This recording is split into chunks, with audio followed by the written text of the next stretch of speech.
Tucked away in a suburb of York, a small haven of gardening tranquility lies almost hidden amongst the homes of Acomb villagers. For decades, extending far back into the last century, the people of Acomb have enjoyed the pleasures of growing their own fruit and vegetables on green lane allotments. Indeed, there were times in the distant past when produce from the allotment meant the difference between very little food on dinner plates and a plentiful supply of green produce full of nutrients and vitamins.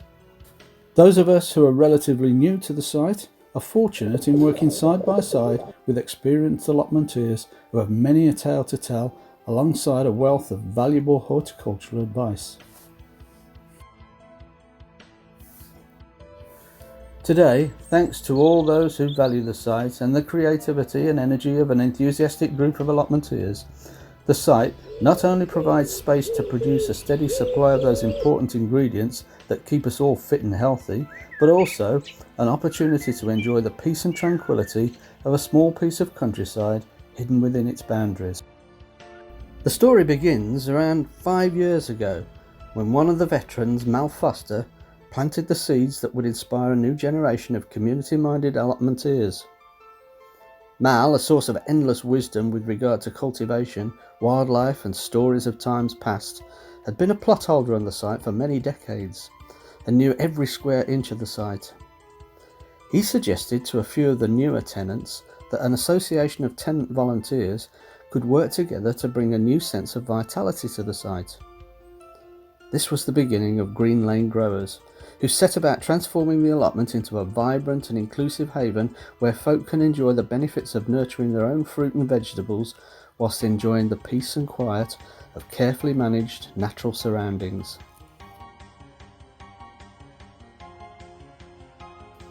The site, at this time, had seen at least a decade of declining popularity, and there was evidence of a good deal of neglect all round the site. Not, I hasten to add, on tenanted plots, where crops continued to thrive under the loving care of the gardeners, but around the non-cultivated areas of the site. The pathways, the drive, the car park, and the unlettable areas were overgrown, sometimes difficult to navigate, and in a state of general neglect. Dwindling numbers of tenants during this period also added to an air of sadness that a place once thriving with managed growth could fall into such a state of disarray. However, as we all moved into the second decade of this century, two events occurred.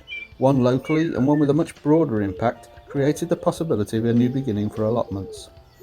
A global interest in how we care for our planet inspired many of us to think about where our food comes from, and a smaller number to think about how we could produce our own. At a local level, rightly or wrongly, the local council decided to shed its responsibility for the management of allotments and handed it over to a group of enthusiastic plot holder volunteers who were awarded charity status in the development of a new body that would oversee the management of all the sites in York.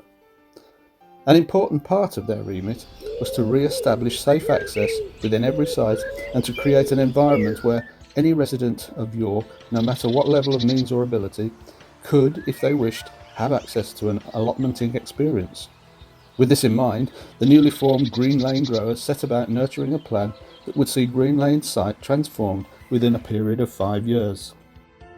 With the support of the new managing charity and the success in securing grants from a police service charitable fund and the City of York's Forgotten Corners initiative, a corps of enthusiastic volunteers converted the funding into two purpose-built plots adjacent to the site's car park.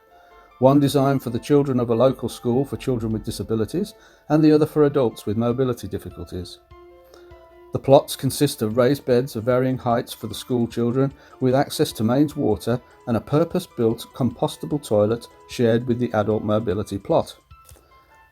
The adult plot has space for 6 tenants, who each have one wheelchair-accessible raised bed inside a polytunnel, together with a locker, and one accessible raised bed in the open air.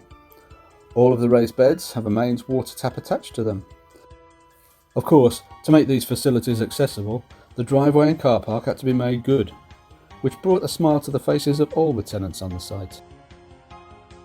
It's hard to imagine now, only 5 years on, that the volunteers not only created the community plots, but also transformed an unlettable wild area of the site into a meadow full of wildflowers, and an orchard full of fruit trees commemorating someone special for each of those who are part of the planting party. Thanks to continuing maintenance by the Green Lane growers, the meadow and orchard have become a place where weary gardeners can sit and take in the delights of nature, and where families can picnic and share the wonders of nature with their children. Of course, all of the hard work of the volunteers has to be rewarded at some point, and with this in mind, a neglected and unlettable plot has been skillfully reclaimed. While retaining its quirky ambience, it's become an area where tenants can relax in the company of friends and family, enjoying a campfire, barbecue, good food, and inevitably horticultural banter. Green Lane Allotments offers an insight into what is possible when an unlikely group of comrades get together with a common aim. Why do they do it? The rewards are too numerous to list here, but foremost is the sense of delight at seeing children and adults who would not normally have access to allotmenteering enjoying the natural but carefully managed surroundings alongside the rest of us. Long may it continue.